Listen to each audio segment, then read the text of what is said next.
आदाब, मैं हूं रेहान सैयद। आज की ये वीडियो बहुत ज़्यादा अहम है क्योंकि आज की इस वीडियो में हम आपको बताएंगे कि कराची में रवां साल स्ट्रीट क्राइम की जो वारदातें हैं वो कितनी हुई हैं, कितने अफराद दौरान डकैती मोबाइल फ़ोन छीनने के दौरान कितने अफराद को गोलियां मारी गईं और वो अपनी जान से गए। अगर आप ये मालूमात जानना चाहते हैं तो मेरी इस वीडियो को मुकम्मल देखिएगा। इसके साथ साथ मैं आपको ये बताऊं कि सूबाई वज़ीर दाखिला हैं ज़िया नंजार साहब, उन्होंने ये दावा किया है कि कराची में स्ट्रीट क्राइम की जो वारदातें हैं उनके अंदर 25% कमी आई है। क्या आप वज़ीर दाखिला साहब के इस बयान से मुत्तफिक हैं? मुझे कमेंट सेक्शन में ज़रूर आगाह कीजिएगा। देखें, आप सबके इल्म में है कि इस वक्त पूरे पाकिस्तान के अंदर जो है वो महंगाई है, परेशानियां हैं, बिजली के निर्ख बढ़े हुए हैं, अब घी तेल की जो प्राइस है वो बढ़ी हुई है, लेकिन पूरे पाकिस्तान के ऐसे हालात नहीं जैसे हालात इस वक्त शहर कराची के हैं। और पूरे कराची के अंदर स्ट्रीट क्राइम की वारदातें जो है वो होती हैं, रोज़ाना की बुनियाद पे होती हैं और तमाम इलाकों में होती हैं। अब ये स्ट्रीट क्राइम जो है, मोबाइल फ़ोन छीना जाता है, मोटरसाइकिलें छीनी जाती हैं, गाड़ियां छीनी जाती हैं, चुराई जाती हैं, ये तमाम चीज़ें जो हैं ये स्ट्रीट क्राइम के अंदर आती हैं। हम कब से सुन रहे हैं कि इसके अंदर कमी आ रही है, इसके अंदर कमी आ रही है, इसके अंदर कमी आ रही है, लेकिन हम ये देख रहे हैं कि आज भी कोई शहरी अपना मोबाइल फ़ोन जो है अच्छा वाला अपने साथ नहीं रखता है, क्योंकि उसको इस बात का डर होता है कि कहीं ये छिन ना जाए। और इसके साथ साथ एक बड़ा मसला ये है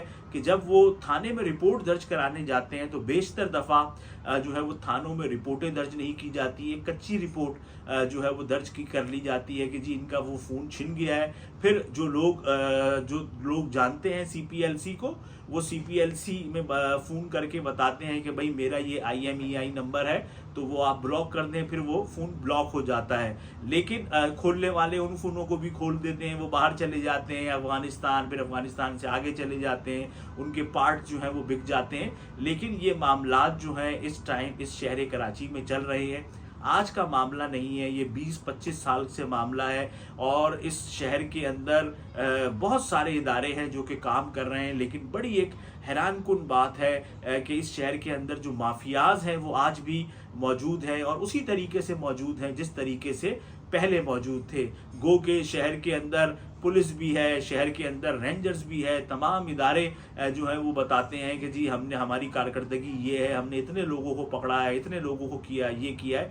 लेकिन इसके बावजूद भी जो वारदातें हैं वो आज भी कायम हैं और शहरी जो है वो बिल्कुल जब बाहर निकलते हैं तो वो डरे हुए होते हैं, सहमे हुए होते हैं कि कोई करीब से मोटरसाइकिल आ जाए तो वो कोई कुछ छीन ना ले, कोई जो है हमसे कोई हमारी मोटरसाइकिल ना छीन ले, मोबाइल फ़ोन ना छीन ले। इस किस्म का जो खौफ है वो कराची वालों के दिलों में हर वक्त रहता है जब वो बाहर होते हैं। जबकि जब आप किसी और शहर में जाएंगे पाकिस्तान के, गो के वो लाहौर है, मुल्तान है, फैसलाबाद है, इस्लामाबाद है, तो वहाँ पर आपको ये सूरत हाल नहीं है कि अगर आपके पास आईफोन है तो आप घर पे छोड़ के उसे जाएंगे। आप बड़े आराम से वहाँ पर अपना जो फ़ोन वगैरह हैं उनको आप लेकर घूम फिर सकते हैं। लेकिन कराची में सूरत हाल ऐसी नहीं है। अब मैं आपको बताऊँ, जो रवां साल कराची में जो वारदातें हुई हैं 1 जनवरी से लेके 31 अक्टूबर तक, उसमें मुख्तलिफ वाक़यात में कत्ल के 517 और इक़दाम कत्ल के 637 वाक़यात जो हैं वो रिपोर्ट हुए हैं। यानी कि कत्ल के 517 और इक़दाम कत्ल के 637 वाक़यात रिपोर्ट हुए हैं। जबकि जो डाकुओं की फायरिंग है, जब डाकू किसी से कुछ छीन रहे थे, कोई मोबाइल फ़ोन छीन रहे थे, पैसे छीन रहे थे, तो इस दौरान डाकुओं ने शहरियों पर फायरिंग करके 94 शहरियों को जो है वो मारा है, वो अपनी जान से गए हैं शहरी। जबकि दौरान डकैती फायरिंग के दीगर वाक़यात में 364 के करीब अफराद जो हैं वो जख्मी हुए हैं। अच्छा देखें, अब ये एक बड़ा एक अहम मामला है कि रियासत जो है, जो लोग मर रहे हैं उनके लिए उस तरीके से काम नहीं कर रही है जिस तरीके से रियासत को काम करना चाहिए। जो NGOs हैं वो भी, अब लाजमी बात है इतना पैसा तो किसी के पास नहीं है जो कि 94 के 94 अफराद को मदद करे। लेकिन JDC ने 5-6 अफराद की जो कि दौरान डकैती जिनको मारा गया था उनकी मदद की है। अब रियासत को चाहिए कि वो आगे आए और इन लोगों की मदद करें, क्योंकि देखें ये जो मारे जाने वाले लोग हैं 80 से 85% तो ये मिडिल क्लास और लोअर मिडिल क्लास के लोग हैं, क्योंकि ये मोटरसाइकिलों पे होते हैं। एक आधी या फिर मुश्किल से 10% ऐसे वाकयात होंगे जिसमें किसी को गाड़ी पर जो है वो फायरिंग करके मारा हो। सिवाय जो मुझे याद पड़ता है रिसेंटली, वो बोर्ड ऑफिस के करीब था, शिप ऑनर कॉलेज वाली रोड पर, जब एक कार शोरूम के कार ऑटो पार्ट्स के डीलर को गाड़ी में फायरिंग करके मारा, और उन्होंने ये कहा कि उन्होंने पहले कुछ छीनने की कोशिश की, उन्होंने पिस्टल दिखाई, गाड़ी रोकी, जब उन्होंने नहीं रोकी तो उनको फायरिंग करके मार दिया गया। तो लेकिन ज़्यादातर वाकयात जो हैं वो मोटरसाइकिल सवारों के साथ होते हैं, और आपको पता है कि मोटरसाइकिल जो है वो गरीब की सवारी है, पैसे वाला तो गाड़ी इस्तेमाल करता है। अब ये 94 अफराद गए हैं, इसमें से बेशतर ऐसे थे जो कि वाहिद कमाने वाले थे, बास की शादियां हुई थी अभी अभी। तो ये एक बहुत बड़ा अलमिया है, क्योंकि देखिए एक बंदा नहीं जाता, उसके साथ फिर पूरी फैमिली जो है वो फिर परेशान हो जाती है। फिर एक तरफ तो 94 अफराद जो हैं उनको मारा गया, दूसरी तरफ ये जो जख्मी हुए में 364 अफराद, ये भी एक बहुत बड़ा मसला है, क्योंकि बाज़ केसेस ऐसे हैं जो कि 6 महीने और 1 साल में जाके रिकवर होते हैं। मैं एक ऐसे बंदे को जानता हूँ जिसके गोली मारी थी उन्होंने रान पे, और गोली आर पार हो गई। उसके बाद उन्होंने उसकी जो टांग है उस पर कस के कपड़ा बांध दिया, और 2 घंटे उसको फिराते रहे, फिर उन्होंने बल्दिया में जाके फेंक दिया। तो ये जो नौजवान था, इसको रिकवर होने में कोई 2 साल लगे थे।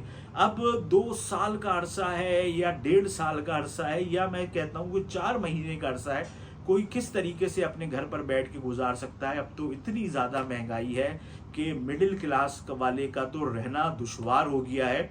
इस दफ़ा मुझे पता है कि कितने ऐसी फैमिलीज थी जिनके बच्चे बहुत महंगे स्कूलों में पढ़ते थे, उन्होंने अब निस्बतन कम फीस वाले स्कूलों में अपने बच्चों का दाखिला कराया, क्योंकि वो अफोर्ड नहीं कर पा रहे थे। ऐसे ही कितने लोग जो है उनके घरों में एसी लगे हुए हैं, लेकिन अब वो एसी नहीं चलाते हैं क्योंकि बिजली के बिल बहुत आते हैं। अब ऐसे में जब लोग जख्मी हो जाएंगे या मर जाएंगे, तो आप देखें कि उनके ख़ानदानों पर क्या बीतती होगी। तो हुकूमत को चाहिए कि जो स्ट्रीट क्राइम का मामला है, इसको तो बाकायदा जो है वो एक्शन ले, और ऐसा एक्शन ले कि स्ट्रीट क्राइम के मामले को जड़ से ख़त्म करें। देखिए, क्राइम जो है वो तो न्यूयॉर्क में भी होता है, क्राइम वॉशिंगटन की नॉर्थ वेस्ट में भी होता है, लेकिन वहाँ पर भी ऐसा खौफ नहीं है लोगों को जैसा खौफ कराची वालों को है, क्योंकि वहाँ पर इतने बड़े पैमाने पर क्राइम नहीं होता है। फिर ये जिसको पकड़ लेते हैं फिर वो अंदर जाता है तो उसका आना इतना आसान नहीं होता है। जबकि हम कराची में ये देखते हैं, अभी गुलबर्ग पुलिस ने एक डकैत को गिरफ्तार किया, वो पहले 15 केसों में जो है वो अंदर जा चुका था, लेकिन फिर बाहर आ गया। अब बाहर ममालिक में ये चीज़ नहीं है। अब ये चीज़ तो हमारे यहाँ है, और हमारे हुक्मरानों को चाहिए कि अगर कानून साजी में कोई ऐसा सुकम है कि ये लोग इतनी जल्दी बाहर आ जाते हैं, तो उसको अच्छा कानून बनाए। आखिर अपने लिए भी तो कानून बनाए है ना। अभी 26वीं आईनी तरमीम, और उसके बाद एक जो लंबी चौड़ी एक कहानी चली 3 हफ्ते। तो भाई आम आदमी के लिए भी आप ऐसे कानून बनाएं कि अगर किसी बंदे ने आम आदमी को नुकसान पहुंचाया है तो उसको सख्त से सख्त सजा जो है वो मिलनी चाहिए।